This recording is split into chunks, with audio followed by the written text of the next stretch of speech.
daudz, kā vajag, kā ir jābūt. Un es to kontrolēšu, es to darīšu pareizi, nepareizi. Komentāri, apraksti un salīdzināšanas. Runā, bet nedzīvo. Domā par to un saki pareizas lietas, bet nedzīvo tajā. Ir pazīstama sajūta. Domā par to, runā par to, gribi to, bet nepiedzīvo. Jo vispirms ir doma, vispirms ir domāšana, analizēšana, un tad, kad es sapratīšu, tad es darīšu. Tad, kad es sapratīšu, tad es rīkošos. Tad, kad viss būs skaidrs, tad. Ne tagad, ne šobrīd, bet tad, kad. Un tā tu domā, un strukturē, un mācies, un studē, un analizē, un šķiro.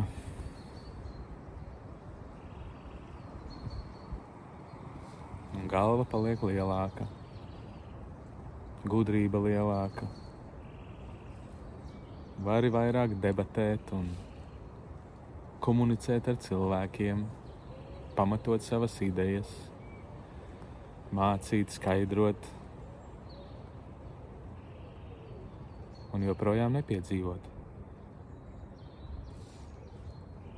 Tu tikai domā. Tu vispirms saproti, un tad ir solījums, ka tad būs. Bet pēc tam nāk kārtējais iemesls atkal kaut ko saprast, kaut ko mācīties, iemācīties. Kaut kas jauns, nezināms. Vienmēr ir kaut kas nezināms, ko es vēl nezinu, un kas man vēl ir jānoskaidro. Un tad, kad es to noskaidrošu, tad gan es būšu dzīvē, tiešajā un dzīvošu. Bet vēl ir jāsaprot. Un es tā aprakstu bišķiņu savu pieredzi. Tik atšķirīgi jau neesam. Padalīšos, ka iespējams tas nav tas patiesības ceļš. Vai tas īstais ceļš. Viena iemesla dēļ, nevis tāpēc, ka tu nezini pareizi, vai tāpēc, ka tu nesaproti pareizi, bet vēl vienkāršāk iemesla dēļ, tāpēc, ka tu zini, bet nedari.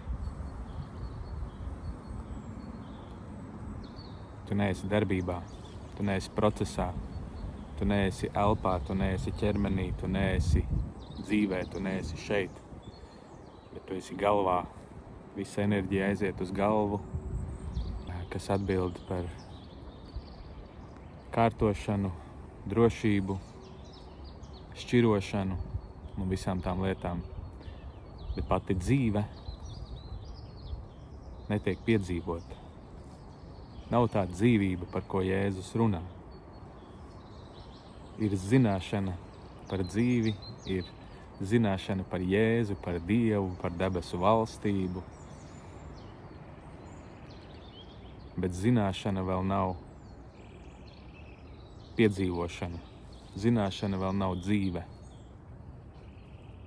Tas ir tikai komentārs. Tas ir tikai stāsts par to.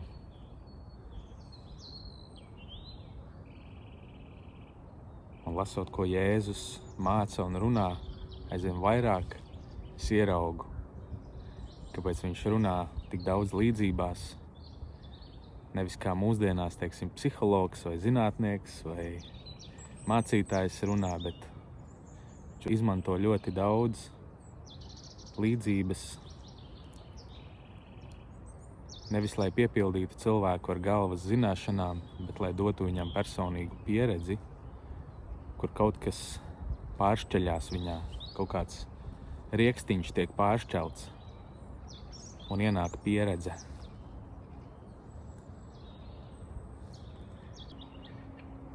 Nolasīšu kaut ko no Bībeles.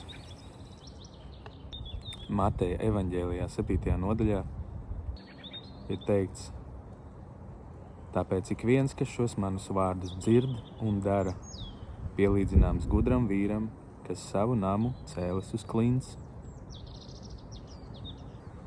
Kas dzird un dara. Ne tas, kas saprot vai analizē, bet kas dara. Vēl viena rakstvieta no Lūkas evaņģēlijas 6. nodaļas. Ko jūs mani saucat, kungs, kungs, bet nedarāt, ko es saku?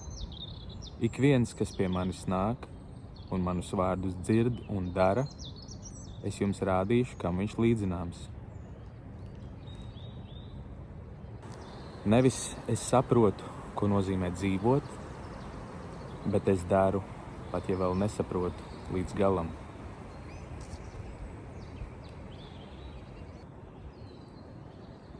Jāņa evaņģēlijā 7. nodaļā ir teikts: ja kāds grib darīt viņa prātu, tas sapratīs, vai mana mācība ir no Dieva, vai es runāju pats no sevis.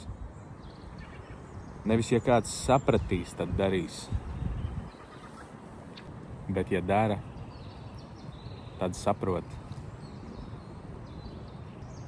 Vispirms darīšana, pēc tam saprašana, un nevis otrādi. Un tas nav populāri. Mateja evaņģēlijā 4. nodaļā ir teikts: un viņš uz tiem saka: nāciet man līdzi, es jūs darīšu par cilvēku zvejniekiem. Nevis saprotiet un tad nāciet, bet nāciet, un pārējais notiks ceļā.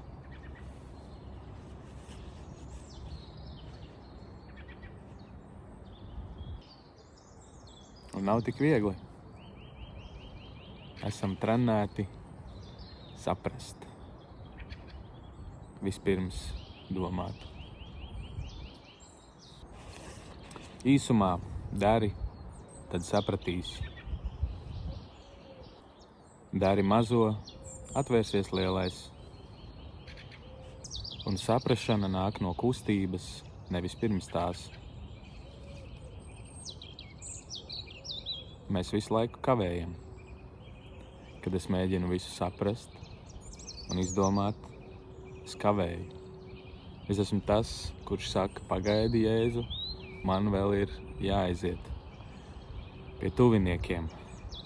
Pagaidi, es izdarīšu to un to, un tad es nākšu. Pagaidi, es atbildēšu uz šīm dažām lietām, atradīšu atbildes uz šiem dažiem jautājumiem, un tad es nākšu, tad es te būšu ar tevi. Šajā realitātē, šajā dzīvē, tiešajā pieredzē, tad es būšu, tad es staigāšu ar tevi vienā solī. Bet pagaidi, man vēl jāsaprot. Viss ir otrādāk. Vispirms dari, un tad saprašana nāk. Lieli dziļumi tajā Bībelē. Lieli dziļumi.